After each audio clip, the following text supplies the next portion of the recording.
My name is Nilesh. I'll be talking about resilient microservices architecture with Kubernetes.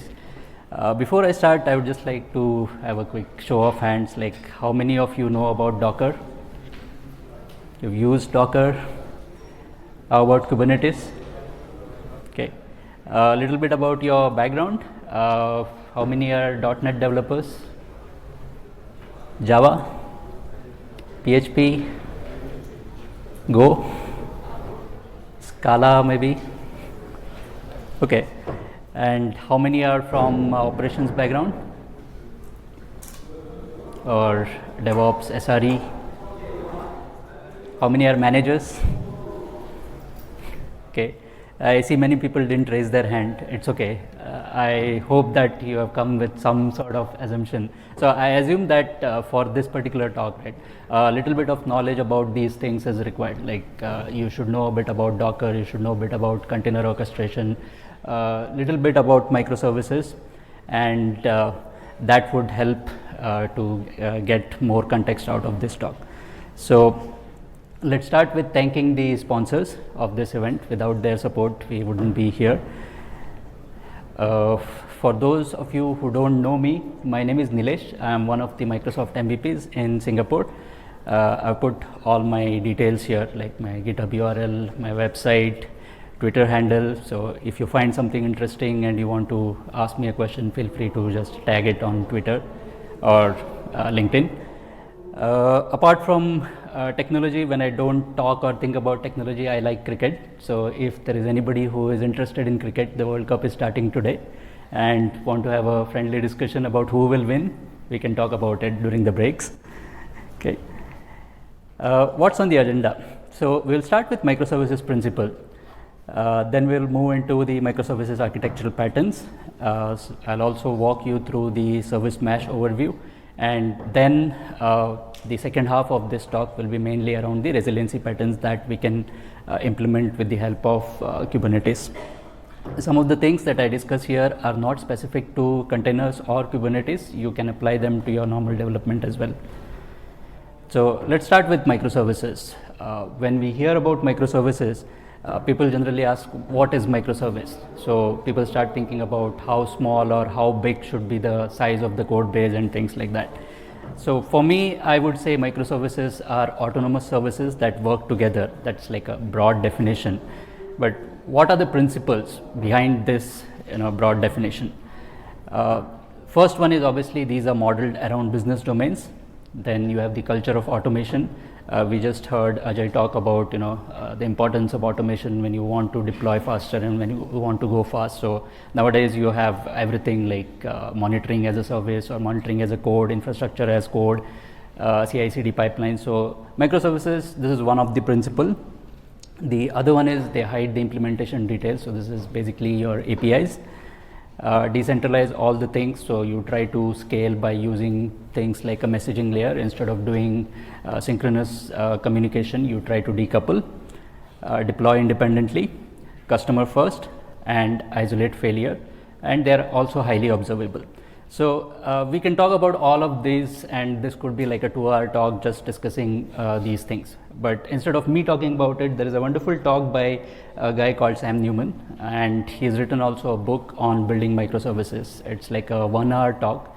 So I would highly recommend that you have a look at this talk, and if possible, you can also read about this book. What this book talks about is things like the core of microservices. Why do you need things like service discovery? Why do you need things like aggregated APIs? Why do you need correlation IDs when you want to debug something?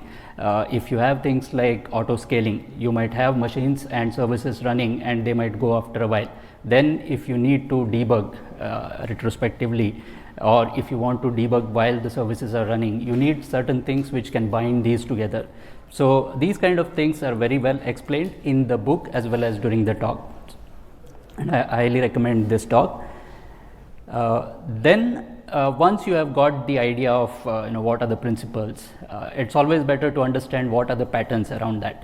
So if you look at traditional development, we have the patterns of integration, we have the gang of 4 patterns. So when it comes to microservices, somebody did a nice work around putting various patterns. I've given the link. I'm sorry if the diagram is not visible at the back, but these are basically categorized into like patterns related to security, discovery. You have the deployment patterns, recoverability patterns, and once you know the patterns, the next step obviously is to have some sort of a reference application. So I use, when I started learning, a reference application called eShop on containers. This is actively developed and this is available on GitHub. You have the complete source code, and this is not just for Kubernetes. This can be deployed even on Service Fabric and other platforms. You can deploy it on-prem, you can deploy it to the cloud, and this implements most of the patterns that are related to microservices. So you have, if you look at this diagram, things like the services are decoupled. You have services which are doing different kind of storage. So you have key value storage, you have traditional RDBMS, you have patterns like backend for front ends implemented here. So this is like a classic example which it is iteratively developed as well. So it's not like it is done and stopped. People are actively contributing to this, and you can get a good sense of how to build a decent application. I will show you a demo of this as well. The other one I have is one of my own application, which is a very simple one. So this I built as part of one of the user group last year. I did a 6-part series where it was a hands-on session. You start with building an .NET Core application, and you containerize the database and the web API, and it went all the way from putting it into containers, deploying onto your laptop via Minikube, then going onto cloud, and also implementing CI/CD. And with the help of our friends at Engineers SG, all these 6 episodes are recorded. So I have the link on my GitHub. You can also have a look at that. So I'll quickly show you the demo of these 2 applications so you get a sense of how do they look. I've also created a gist on GitHub, which if you want to do the same thing after going home, you can follow the same steps, and it basically creates the exactly same application what I'm deploying here, or what I've already deployed. You can just follow these steps and you should be able to get the same sort of output. So I've already provisioned a Kubernetes cluster on Azure. This takes about 15 to 20 minutes depending on the size of the cluster. So ahead of time I've done this. So for the eShop, I'm using a 3-node cluster, and I use a script which is provided as part of the deploy all. So this builds the containers locally on the laptop, and then it deploys it to the Docker Hub, or you can also give your own container registry and it will deploy it to the cloud provider wherever you want to deploy. So this one is available in 2 flavors. You have one which is like a single page application, SPA, and there is also a classic MVC, ASP.NET MVC version of that.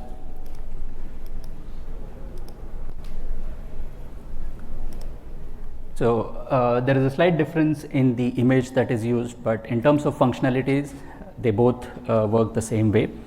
So you can do like login, and you should have got the list of products here. Oops.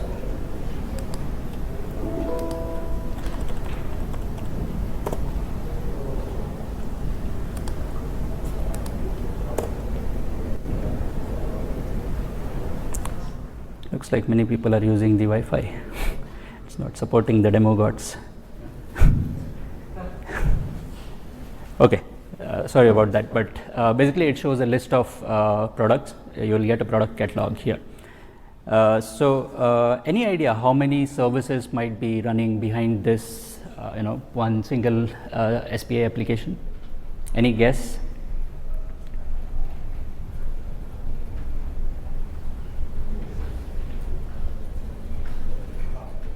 5?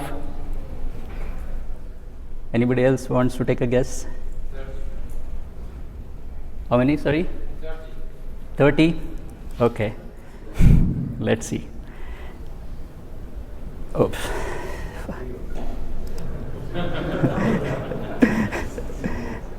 Let me try connecting again.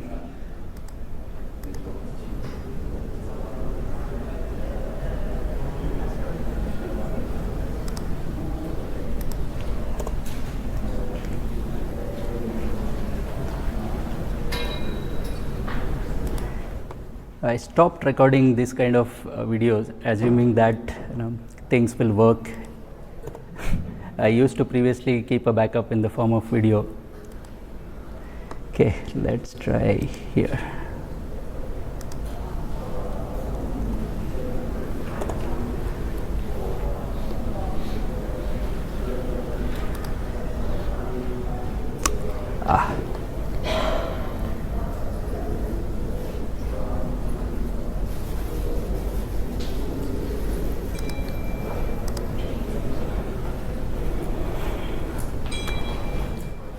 It worked fine just before the session started.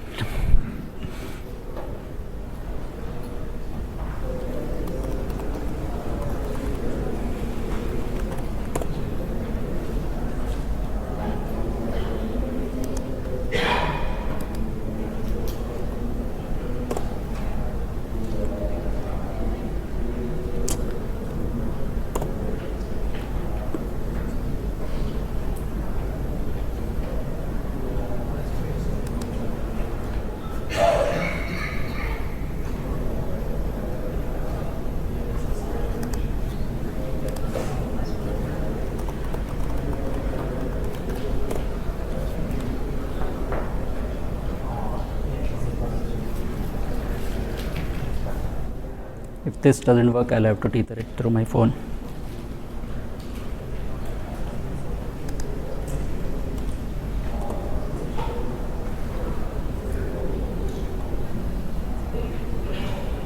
Okay.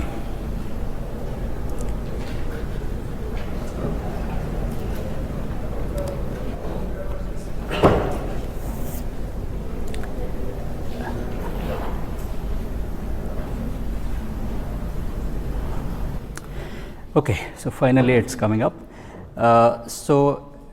This particular application has deployed 23 pods, and you have about 20 plus services. 23 again, yep. So you were somewhere closer when you said 30.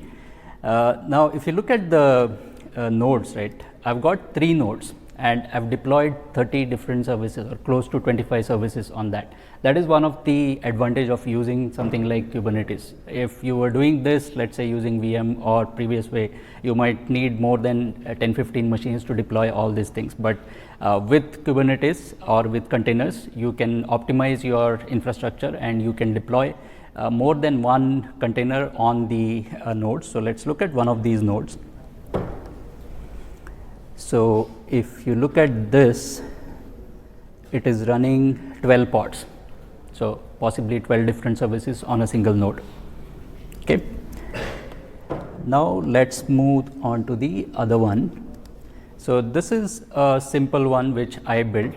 I would need a small help from you. If some of you can hit this URL 137.116.148.170,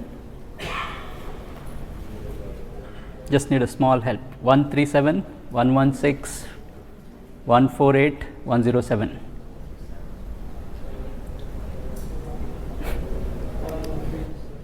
One 137.116.148.107, and then go and create new and put some talks here. So this is like a tech talk management kind of system. So you can create your own talks, sort of. It's like a to-do list kind of an application. Okay, so we have got few people who have already entered things. Thank you for those who managed to do it.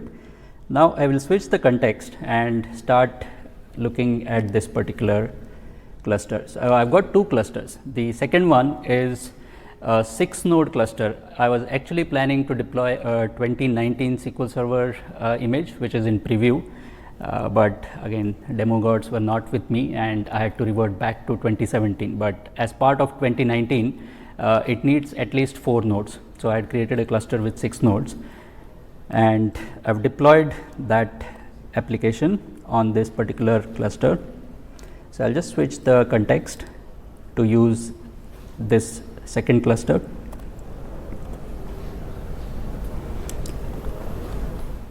And I need to spin up a Kiali. Sorry.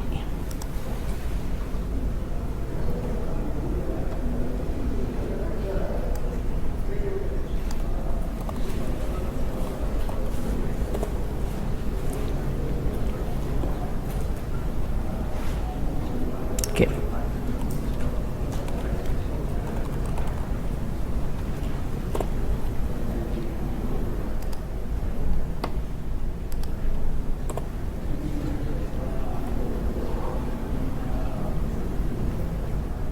Come on.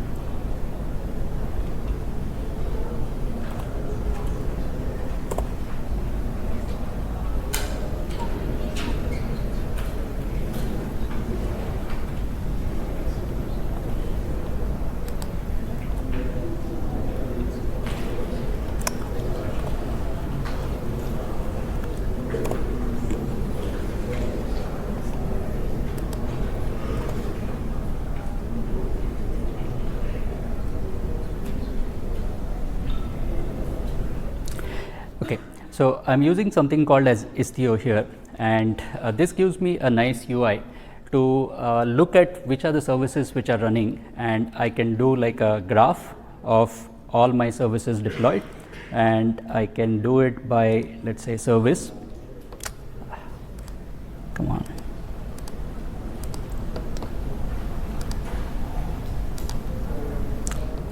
Okay.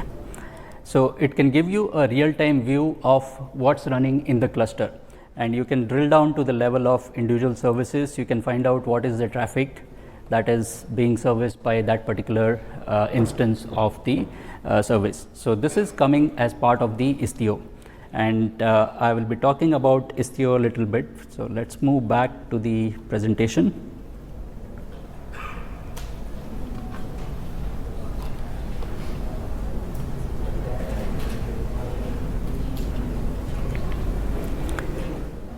Okay, so Istio is basically a service mesh.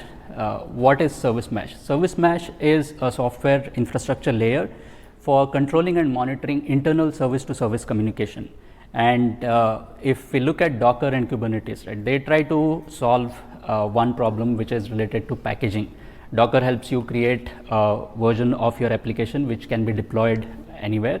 Kubernetes, it has again sort of objects or internal APIs which are kind of standardized. So if you are deploying, let's say, a Java app or a .NET app using Docker, Docker has set of maybe 15 or 20 commands. So once you understand those 15-20 commands, you can just use the same concept on any kind of language. Similar thing is with Kubernetes. So you have these concepts like pod, deployment, replica set.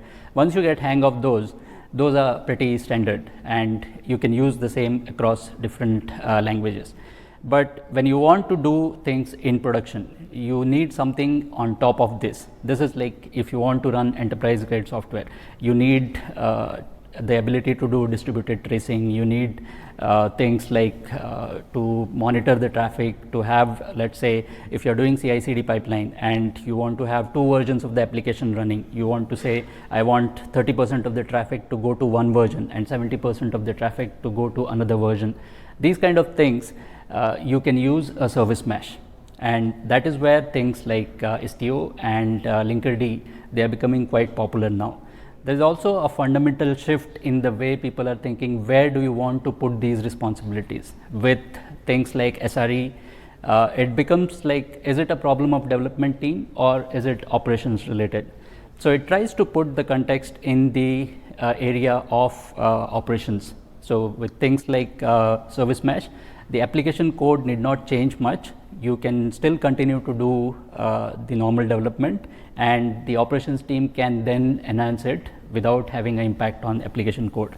So you can enable things like security and things like that using a service mesh. And the need for that is, as I said, for traffic monitoring, for having access control, discovery, security. So these are like cross-cutting concerns, and they need not be handled right at the application level. You can do it outside of the application. So Istio is one project which is quite popular in service mesh space. Here is a quick architecture of Istio. Istio is like plug and play. It gives you different components. You can replace them like Mixer, Pilot. So if you don't want to use this, it's possible that you can use your own equivalent of these components. So some of the features it has is automatic load balancing for different kinds of traffic. You have fine grained control on the traffic behavior. It has a rich set of routing rules. It has retries, failover, and fault injection things. I like the fault injection part very much because when you are working with microservices, sometimes you need a way of testing them, and you can inject fault into certain services, saying if you're making a service call and you can say, I want to have a delay in this service call to simulate like a network lag or things like that. So Istio allows you to do that. You can also test for fault conditions. So if, let's say, you are connecting to an external API and you want to simulate some faults, that can be done via Istio fault injection. And it also has a lot of metrics. Like you get distributed tracing, you get logging. These kind of features are provided by means of other open source projects which are combined as part of the Istio. And it also gives you security over the service to service communication. And most of this is without code changes to the application. So I'll show you a quick demo of Istio. So let's look at Istio for a while.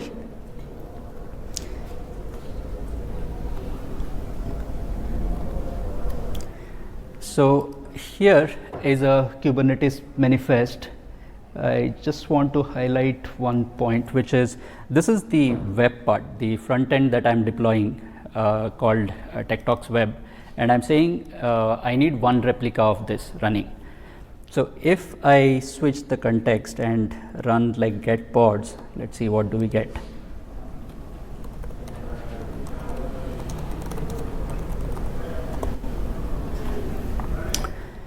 You see that TechTalks Web.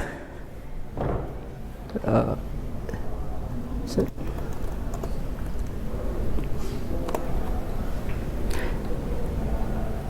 come on. You see that it's having two instances. So I did not ask for two. I said I need one replica. But the way Istio works is it creates what is called as a sidecar proxy or sidecar container. So as part of my deployment or configuration of Istio, I can say automatically you inject a Istio proxy, which helps in communicating between these services. So that is done via a configuration. So when you deploy, you can specify where do you want to enable the Istio auto injection. So I specify the namespace, and default is the namespace I'm using here. So anything that gets deployed as part of the default namespace, Istio will automatically inject a proxy next to it. So let's have a quick look at that. So I already have a pod. It's the same web one. Let's look at the details of that pod. So if you see the output, Istio runs a init container. This is part of its initialization. And then if the containers part, you can see my own version of the TechTalks Web running, and next to that you have a Istio proxy.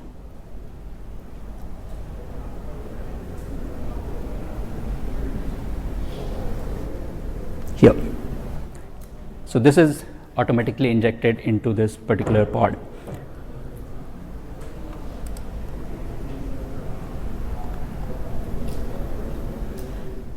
So let's switch back to the presentation. Okay, Now we'll focus more on the resiliency part. So resiliency is the ability of the system to recover from failure and continue to function. So I'm not talking about the hardware resiliency here. So you still need, like when it comes to disaster recovery and business continuity, things like having a DR environment and stuff like that. What I'm talking is more about how can you handle resiliency as part of your application. So there are some patterns which is like retry, timeout, fallback, bulkhead isolation and circuit breaker. You also have what are more complex, I would say, slightly, like a leader election, compensating transaction, queue based leveling. So I would focus on the first 5. Let's start with the retry one. So retry is you enable the application to handle transient failures. Transient failures are those failures which can recover on their own, like network problems, or you have connection pool and it's overloaded. After some time, if you retry, you would possibly get through. So what is the solution? The first one obviously is you don't do anything, you just cancel the call and continue. Second one is retry, and third one is progressive backoff. So retry has got different flavors, I would say. Most simple one is you retry maybe one time, or you set number of retries 3 times or 5 times. Progressive backoff is when you try, but you increase the time between the retries. So here is an example of progressive backoff using a framework called Poly, which is .NET specific. This is similar to Hystrix and Eureka from the Java side. So this gives you things like various resiliency patterns, and one of them is retry. So you basically define a policy, and if you see the text in yellow, it is trying to define a retry attempt 6 times, and it's doing it every 2 seconds, and it will increase the frequency by 2. So first one will be in 2 seconds, then 4, then 8, 16 and so forth. And then you apply this policy to where your method call is happening. And if you are doing same thing in Istio, Istio can do this without code change. As I said, you define at the level of Istio configuration saying I want a retry, a simple retry in this case, 3 attempts, and there should be like 2 seconds between each attempt. So this is a easier way, I would say, or much more elegant solution, because if you are using, let's say, frameworks in your microservices, if the version of your framework changes, every service that is using, say, Poly or Hystrix, you will have to go and update that particular application code. Whereas if you are using something like Istio, you just need to change it in one place and all the rest of the code will continue to work fine. The next one is timeout. Timeout is you don't wait forever. So if we are talking about microservices, there might be one service calling another, that might be internally calling another service. So it can take quite a long amount of time to get the response from, let's say, the hops that are happening.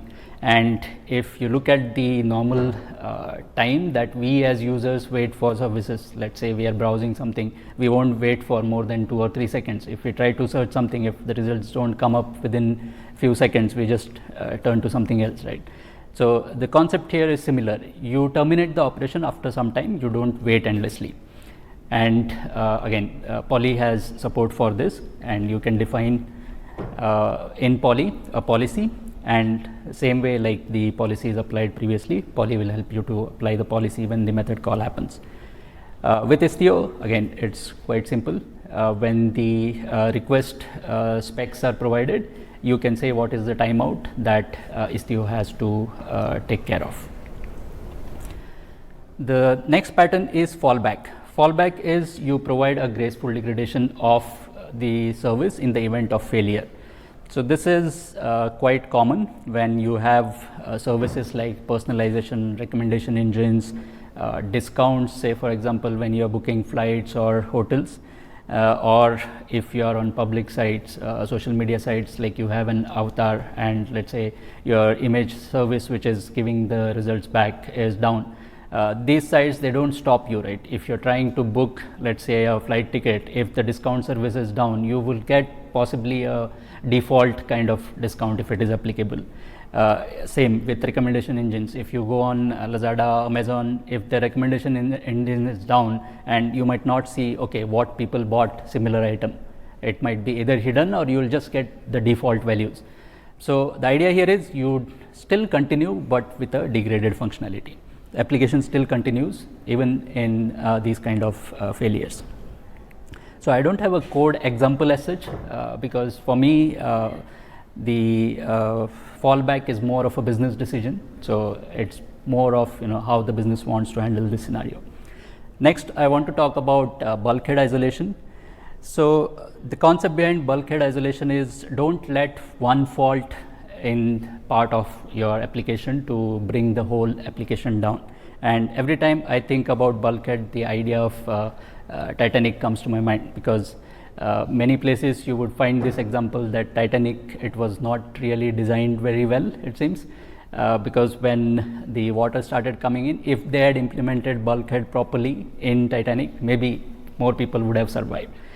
So what we try to do here is limit the area of damage with bulkhead, and the example I take is of resource allocation in limits of CPU and memory when you create a Docker container. So last year when I did the demo at Voxxed Days, I was using Elastic ELK stack, and there was one requirement where I had to change some settings at the host level. When I changed that setting, all the nodes or all the pods that were running on that particular node, they all got impacted, and that was like a thing which brought down the whole stack. So you don't want things like that to happen.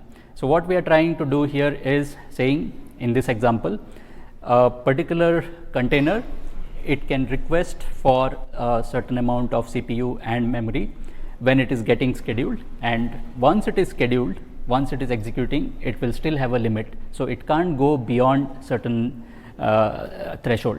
If it crosses that threshold, it would be killed, and the impact would be limited only to that particular instance. It won't spread across to the other containers which are running on that particular host. The last one is circuit breaker. So in circuit breaker, we try to prevent retries. So circuit breaker comes handy when you are basically communicating with external services. If there is a possibility that an operation will fail, you try to put a threshold on the amount of time or on the amount of failures that can occur, and you don't allow the cascading effect to happen. So the circuit breaker, again, I use the analogy of in Singapore we have very good isolation system in the houses. If you look at the way your trip switches are designed, let's say if your compressor of the fridge goes down, it will trip only what is in the related to the kitchen area. It will not stop you from using your appliances in your hall or bedroom. So that is the idea of circuit breaker. So you break only the part which is impacted, and you try to restrict the damage to that part. So in Poly, circuit breaker here has like the amount of time. So I'm taking 30 seconds and I'm putting a threshold of 5. So if 5 transient errors happen within a span of 30 seconds, I will open the circuit breaker, and then it will allow only certain amount of calls to go through until it recovers. If it doesn't recover, then circuit breaker has got like 3 different states. You have half open, closed and open. So it will just open fully, and all the calls after that would be stopped to that particular service. Here is an example of Hystrix in Java, which has again circuit breaker support, and Istio also has the support for circuit breaker. So you have like a number of maximum connections and what is the number of consecutive errors and what's the time span. So I covered maybe 5 patterns. If you look at the resiliency patterns, there are again quite a number of them. They fall into different areas like detect, recover, prevent, mitigate, and there is a wonderful documentation around this which I found on the net. You can go through this. So the key takeaway from this session is I would recommend you to say, or if you want to take back, it would be like services, they should fail separately. So before, when we were building applications, we were trying not to fail at all. But now the concept is slowly changing. We are having things like auto scaling, serverless, people are building infrastructure on the fly. So you cannot expect every time that everything will be up and running. So you should be prepared to have the services failing. And if they fail, you should be able to recover from that. So have them fail separately, stop cascading the failures. So we looked at some of the patterns which help us do that. Fail fast and independently, and if it happens, you also recover rapidly and degrade gracefully wherever possible. So with that, I come to the close of my talk, and here are some references I would like to share with you. So the slides are available. I've already published them to Speaker Deck and SlideShare. You can get it from there. So these are like what I have used: eShop on container, resiliency patterns. The third one is quite useful. It's not specific to microservices, but if you are building distributed systems, it's a very fundamental kind of reference to know what are the 8 fallacies of distributed computing. And 12-factor apps also is very popular when you are building cloud native applications. And then there are some links to the tools I've used like Istio, Hystrix, and Service Mesh. If you want to learn about Kubernetes, there is actually a wonderful series of posts and videos. This is done by Microsoft along with the co-creator of Kubernetes, Brendan Burns, and they claim that you can be like a hero within 50 days. I'm not sure you can be like a hero in 50 days, but I can at least say you will be proficient if you go through this. And some of these videos, they are like quite basic. It will explain you the concepts around Kubernetes in a very, very friendly manner, and they're very short, like hardly 5 to 10 minutes each video. So I highly recommend going through this if you want to understand a bit about Kubernetes. The next one is where can you find additional information in the form of ebooks. This is mainly surrounding eShop on containers, so you can refer to this. Things like containerized Docker application and the migration or modernization of the legacy applications is very well done in the second or the middle book. You can use it as a reference even if you are not using Microsoft products. It's quite helpful. Then some references to the books. So I've read some of them, others they are like well known in the industry. So again, I highly recommend having a look at these. And at Voxxed Days itself, there are a couple of sessions happening around Kubernetes, Service Mesh, and cloud native applications. So yesterday, me and Scott Wilton, we were actually interested in attending each other's talk, but it just happens that we are on the same time and we can't attend. And we were thinking, why did the organizers put 2 Kubernetes related talks at the same time? But if you missed it, still you can see the videos because these are recorded. Kamesh Sampath is doing a workshop, so you would have missed since you are here the first part of it, but maybe you can go for the second half if you are still interested.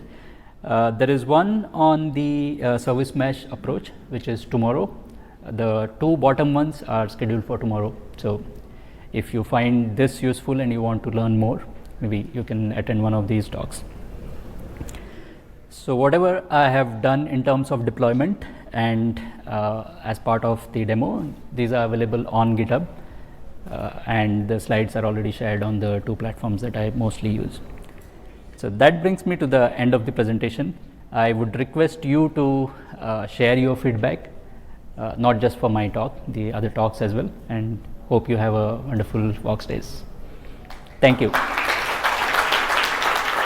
I think I'm almost on time, so I'll be available for any questions, but I let the second speaker to take the stage. I have 5 minutes, okay. Yeah, so I can take maybe a couple of questions.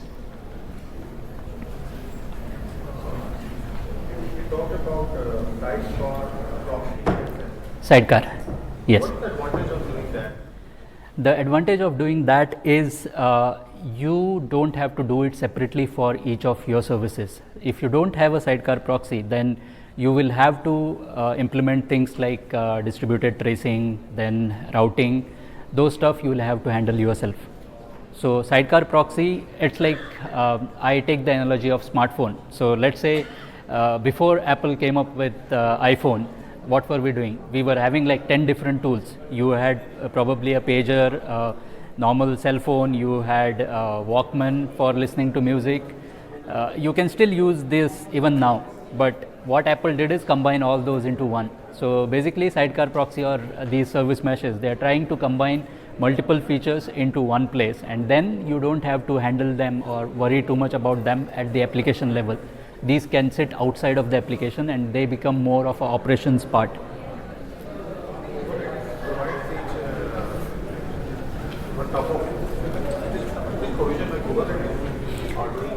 Istio is mainly targeting Kubernetes. I'm not sure if it supports other platforms at the moment. I don't have any goodies to give you. Maybe if I have some laptop stickers, I can hand it over to you. Thank you. Any other question? Okay. Thank you.